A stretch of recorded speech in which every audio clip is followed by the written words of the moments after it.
Bismillah, Alhamdulillah, wassalatu wassalamu ala Rasulillah wa ala alihi wa ashabihi wa man wala. Amma ba'du. Yang kami hormati rekan-rekan guru pegawai yang kami banggakan dan kami sayangi, serta didik MTS Negeri 8 Kebumen. Alhamdulillah, puji syukur kita panjatkan kehadirat Allah Subhanahu wa taala atas limpahan rahmat taufik hidayah yang diberikan kepada kita, sehingga hingga saat ini kita masih bisa merasakan nikmatnya udara segar yang Allah ciptakan. Kita bisa masih merasakan enaknya badan kita yang sehat. Oleh karena itulah, marilah kita senantiasa untuk mengingat kenikmatan-kenikmatan Allah yang telah diberikan kepada kita, sehingga kita termasuk orang-orang yang bersyukur. Adik-adikku peserta didik MTS Negeri 8 yang saya banggakan, tahukah kalian mengapa kita berada di dunia ini? Apakah kita hanya merasa bahwa kita telah dilahirkan oleh orang tua kita? Ataukah kita hanya tahu kita sudah berada di sini, kemudian sekolah, kemudian bekerja, kemudian menikah, dan kemudian mati? Itu saja. Masya Allah. Tidak sekedar itu. Allah Subhanahu wa taala telah berfirman, "A'udzu billahi minasyaitonir rajim. Alladzi khalaqal mauta wal hayata liyabluwakum ayyukum ahsanu amala." Dialah Allah yang telah menciptakan kematian dan kehidupan untuk menguji kalian, siapakah di antara kalian yang paling baik amalnya. Adik-adikku, marilah kita bersama-sama untuk merenung kembali bahwa kita berada di dunia ini tidak sekedar untuk makan, tidak sekedar untuk tidur, tidak sekedar untuk bermain, tapi kita sedang berada dalam posisi ujian Allah Subhanahu wa taala, yaitu diuji dalam rangka apa? Dalam rangka untuk memilah siapakah yang nantinya di yaumil qiyamah akan mendapatkan kebahagiaan, akan mendapatkan kenikmatan surganya, dan siapa yang akan mendapatkan azabnya Allah Subhanahu wa taala dan nerakanya. Nauzubillah, semoga kita terlindung, terpelihara dari neraka yang penderitaannya luar biasa, dan semoga Allah Subhanahu wa taala akan menakdirkan kita, akan mengembalikan kita dalam posisi yang terbaik, dalam keadaan yang terbaik, yaitu berada dalam surganya Allah Subhanahu wa taala. Oleh karena itulah kita ingat bahwa kita berada di sini, kita berada di dunia ini sedang dalam masa ujian. Oleh karena itulah, marilah kita renungkan, kita mau menjadi apa? Kita mau bagaimana? Apakah kita akan menjadi sebongkah emas yang bernilai harganya, ataukah sebaliknya akan menjadi sampah yang hina dunia? Kita renungkan kembali bagaimana kita selama ini. Apakah kita sudah bisa berusaha untuk mendapatkan ridhonya Allah Subhanahu wa taala dalam langkah-langkah kita? Apakah kita sudah menjadi orang yang bermanfaat bagi diri kita sendiri dan juga bagi orang lain? Ataukah sebaliknya, kita menjadi manusia mubah, manusia yang keberadaannya tidak bermanfaat tapi juga tidak membuat mudarat kepada orang lain? Kita tadzkirah agar kita nanti ketika kembali, ketika kita selesai ujian, kita benar-benar bisa mendapatkan hasil yang terbaik, bisa mendapatkan surganya Allah Subhanahu wa taala. Adik-adikku yang saya banggakan,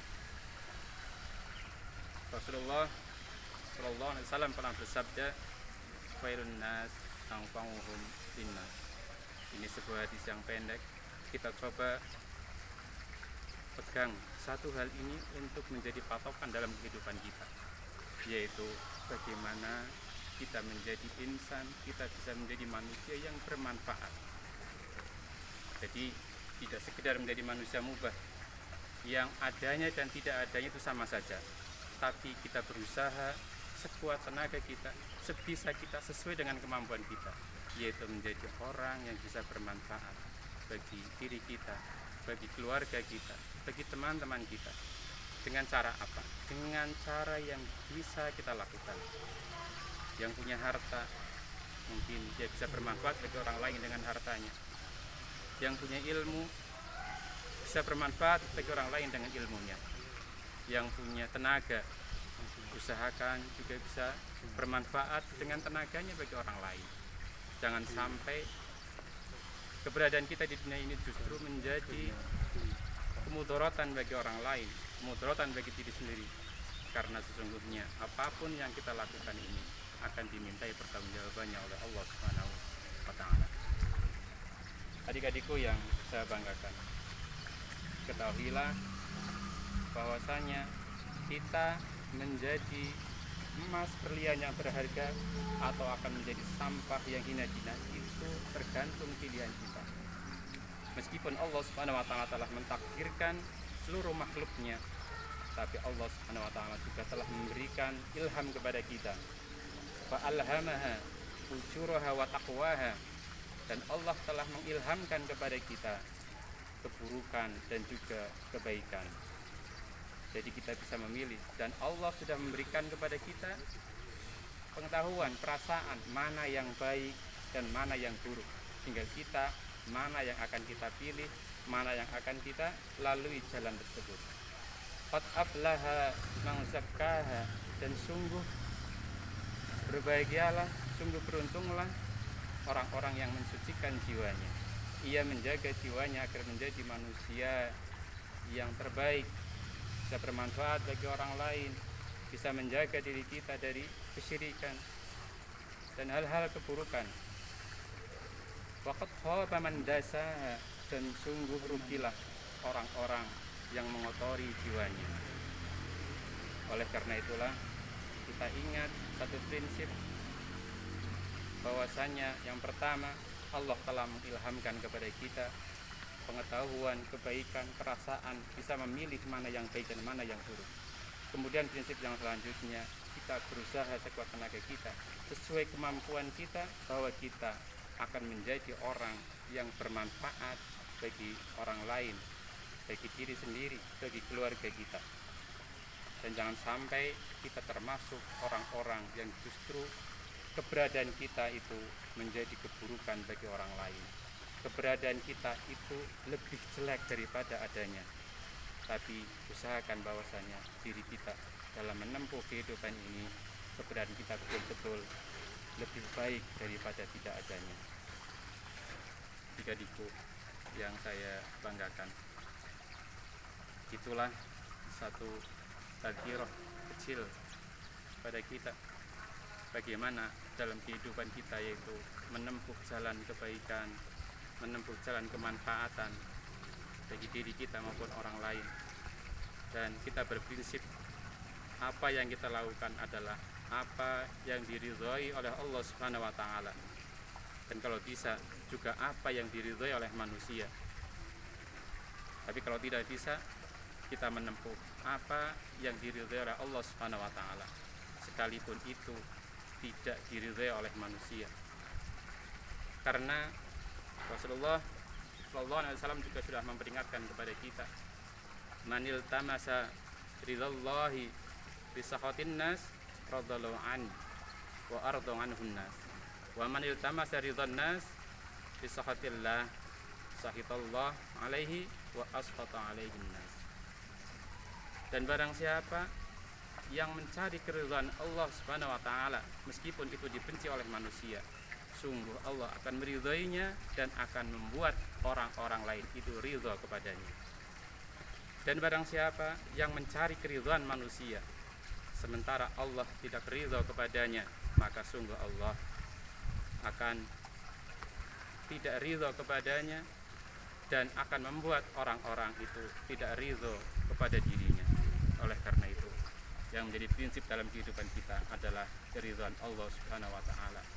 Dan kalau bisa adalah juga bagaimana orang-orang manusia itu ridho kepada kita. Karena apa?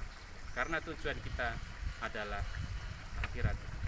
Kita di dunia ini adalah hanya sementara, yang umurnya itu sangat-sangat terbatas. Jangankan mungkin 70-80 tahun, sekarang anak kecil juga sudah bisa meninggal. Dan kehidupan yang sebenarnya adalah kehidupan di akhirat nanti. Jangan sampai kita lalai untuk kehidupan yang selamanya nanti di yaumil kiamah, kita terlena oleh kehidupan yang sementara di dunia ini. Demikianlah sebuah tazkirah bagi kita, sebuah peringatan bagi kita semuanya. Kita berusaha yang terbaik dalam kehidupan kita dengan kemampuan kita. Sesuatu yang di luar kemampuan kita itu tidak dipaksakan, tapi apa yang bisa kita lakukan, apa yang kita mampu, itulah yang kita coba untuk berikan, yaitu bisa bermanfaat bagi diri sendiri, bisa bermanfaat bagi keluarga, dan juga bisa bermanfaat bagi orang lain. Dan satu hal yang paling terakhir barangkali dalam kultum kali ini, bahwa sebaik-baik kemanfaatan kita adalah ketika kita memberikan manfaat bagi orang lain untuk menuju surganya dan ridhonya Allah Subhanahu wa ta'ala. Orang yang mungkin ketika kita tidak ajak, mereka akan terlena dan tersiksa di akhirat, kemudian kita ajak menuju jalan Allah Subhanahu wa ta'ala, kemudian dia mau dan kemudian dia juga mendapatkan kebaikan di dunia dan akhirat, maka itulah sebaik-baik kemanfaatan diri kita, yaitu kemanfaatan ketika kita bermanfaat bagi orang lain untuk membawanya kebahagiaan di akhirat nanti. Demikianlah, semoga ada faidah yang bisa kita petik dari kultum ini. Wallahu a'lam. Billahi taufiq wal hidayah. Assalamualaikum warahmatullahi wabarakatuh.